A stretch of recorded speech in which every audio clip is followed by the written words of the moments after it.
What is going on in the Charleston real estate market? There's so much happening globally, and I want to get right to it. I'm also going to talk about 3 mistakes that buyers are making right now. So buckle up. I'm Natasha, realtor in beautiful Charleston, South Carolina. I come to you with all things beautiful and what it's like to live here, but also the real deal and what is going on with our markets and how to be a competitive buyer and seller. Let's get right to it.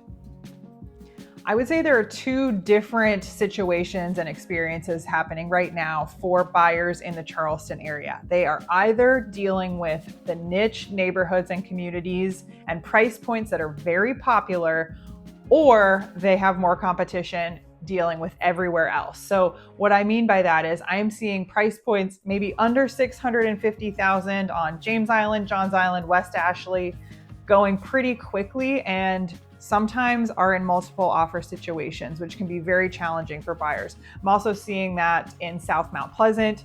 Anything under maybe 1.5 million, under 2 million on Daniel Island, we're seeing a lot of competition. So buyers need to bring their A game, ducks need to be in a row with a lender or a cash proof of funds, and you have to be willing to compete. And that looks like maybe editing your offer a little bit to have a higher earnest money deposit, or changing terms to where you are looking attractive to a seller in that scenario. So that's kind of one side of the market. The other side of the market here in Charleston is that we're seeing things take longer to sell. We're seeing the market start to balance. So this is certainly not a crash like people were expecting. This is a rebalancing. This is a normalizing situation, and we're seeing days on market creep up. We're seeing sellers become a little bit more negotiable. We're seeing buyers have more leverage. So this is everywhere else. So higher price points in those areas I mentioned earlier, or going out to Somerville, looking at North Charleston, looking at Hanahan, looking at Greater Mount Pleasant at higher price points. The luxury price points are taking a little bit longer to sell. So depending on where you are in those 2 situations is going to inform your experience as a buyer. Now, what we are seeing is this global conflict is kind of starting to have a trickle-down effect. We are in a war right now. So it's not necessarily impacting the day-to-day housing market, but it is starting to have some ripples. So we're seeing things like insurance costs might start to go up. Coastal insurance costs are going up in general anyway. We're seeing things like construction costs are going up, and that might be impacting new construction homes and home sales, or homes that are being renovated. So these things do have a trickle-down effect, and most importantly, interest rates. So we were close to 6% and then kind of dipped below. But now with the pressure of this war, we're seeing it impact inflation in a negative way, which in turn impacts interest rates. So while we want the Federal Reserve to cut interest rates, it doesn't look likely right now. So that will impact the cost of a mortgage.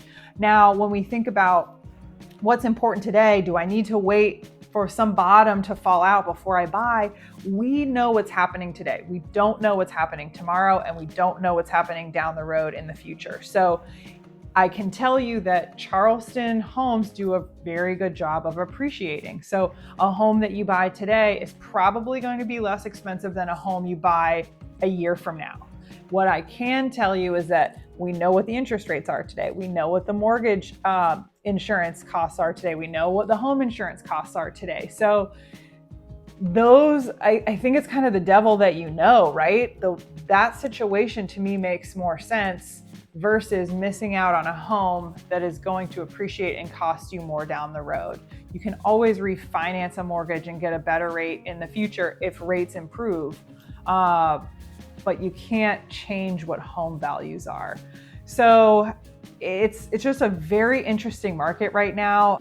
And for buyers, to kind of sum it up in terms of the 3 mistakes I don't want you to make, I don't want you to focus just on price. I want you to focus on monthly payment so that we can take into account the larger things like insurance and HOA costs. I also don't want you to focus on looking for a deal because those are hard to find, and I don't know what people mean when they say deal, because deal to me means buying a house well below market value, but then you're going to see a lot of competition. So let's think less about just like the contract price and distill it down. What's more important? A $500,000 loan amount, getting it down to $490, or me being able to negotiate $10,000 in seller paid closing costs for you?